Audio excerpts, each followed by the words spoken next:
नमस्कार सभी को। आप सभी का आज की कहानी में स्वागत है। आज की हमारी कहानी है झगड़ालू मेंढक। एक कुएं में बहुत से मेंढक रहते थे। उनके राजा का नाम था गंगदत्त। गंगदत्त बहुत झगड़ालू स्वभाव का था। आसपास 2-3 और भी कुएं थे, उनमें भी मेंढक रहते थे। हर कुएं के मेंढकों का अपना राजा था। हर राजा से किसी न किसी बात पर गंगदत्त का झगड़ा चलता ही रहता था। वह अपनी मूर्खता से कोई गलत काम करने लगता और बुद्धिमान मेंढक रोकने की कोशिश करता तो मौका मिलते ही अपने पाले गुंडे मेंढकों से पिटवा देता। कुआं के मेंढकों में भीतर गंगदत्त के प्रति रोष बढ़ता ही जा रहा था। घर में भी झगड़ों से चैन न था।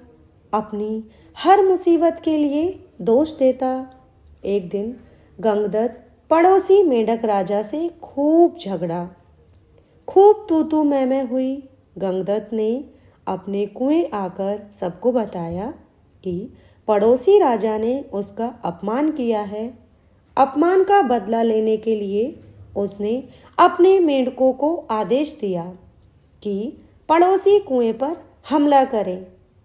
सब जानते थे कि झगड़ा गंगदत्त ने ही शुरू किया होगा।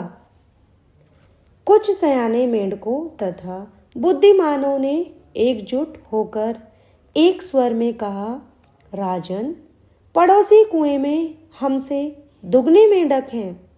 वे स्वस्थ व हमसे अधिक ताकतवर हैं। हम यह लड़ाई नहीं लड़ेंगे। गंगदत्त सन्न रह गया और बुरी तरह तिलमिला गया। मन ही मन में उसने ठान ली कि इन गद्दारों को भी सबक सिखाना होगा। गंगदत्त ने अपने बेटों को बुलाकर भड़काया, बेटा, पड़ोसी राजा ने तुम्हारे पिताश्री का घोर अपमान किया है। जाओ, पड़ोसी राजा के बेटों की ऐसी पिटाई करो कि वे पानी मांगने लग जाए। गंगदत्त के बेटे एक दूसरे का मुंह देखने लगे। आखिर बड़े बेटे ने कहा, पिताश्री, आपने कभी हमें टर्राने की इजाजत तक तो दी नहीं। टर्राने से ही तो मेंढकों में बल आता है, हौसला आता है और जोश आता है। आप ही बताइए कि बिना हौसले और जोश के हम किसी की क्या पिटाई कर पाएंगे। अब गंगदत्त सबसे चिढ़ गया। एक दिन वह कुड़ता और बड़बड़ाता कुएं से बाहर निकल इधर उधर घूमने लगा। उसे एक भयंकर नाग पास ही बने अपने बिल में घुसता नजर आया। उसकी आंखें चमकी।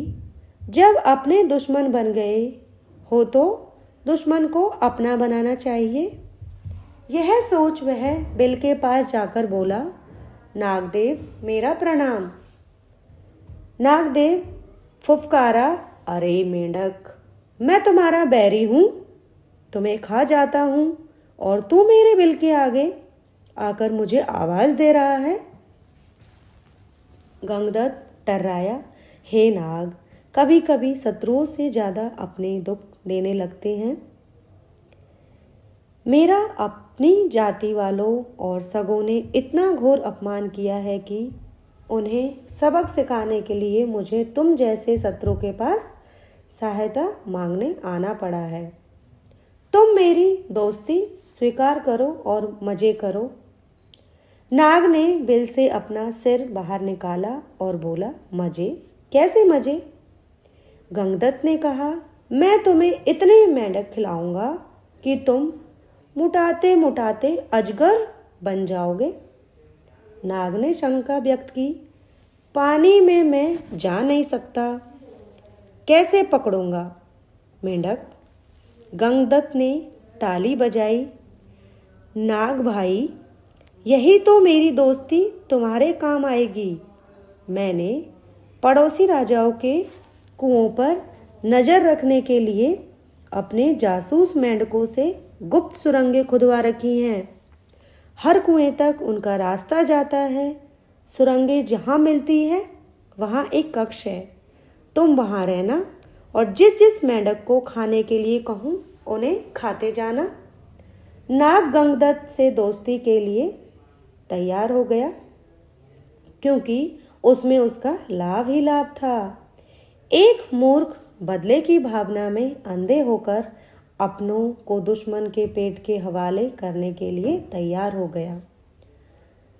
तो दुश्मन क्यों ना इसका लाभ उठाता भला। नाग गंगदत्त के साथ सुरंग कक्ष में जाकर बैठ गया। गंगदत्त ने पहले सारे पड़ोसी मेंढक राजाओं और उनकी प्रजाओं को खाने के लिए कहा। नाग कुछ सप्ताहों में सारे दूसरे कुओं के मेंढक सुरंगों के रास्ते जा जाकर खा गया। जब सब समाप्त हो गए तो नाग गंगदत्त से बोला, अब किसे खाऊं, जल्दी बता। 24 घंटे पेट फुल रखने की आदत पड़ गई है मेरी। गंगदत्त ने कहा, अब मेरे कुएं के सभी शानों और बुद्धिमान मेंढकों को खा जाओ। वह खाए जा चुके तो प्रजा की बारी आई। गंगदत्त ने सोचा, प्रजा की ऐसी तैसी हर समय कुछ न कुछ शिकायत करती रहती है।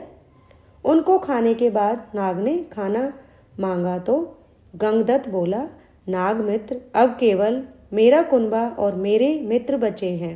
खेल खत्म और मेंढक हजम। नाग ने फन फैलाया और फुफकारने लगा, मेंढक, मैं अब कहीं नहीं जाने का, तू अब खाने का इंतजाम कर वरना। गंगदत्त की बोलती बंद हो गई। उसने नाग को अपने मित्र खिलाए। फिर उसके बेटे नाग के पेट में गए। गंगदत्त ने सोचा कि मैं और मेंढकी जिंदा रहे तो बेटे और पैदा कर लेंगे। बेटे खाने के बाद नाग फुफकारा, और खाना कहाँ है। गंगदत्त ने डरकर मेंढकी की ओर इशारा किया।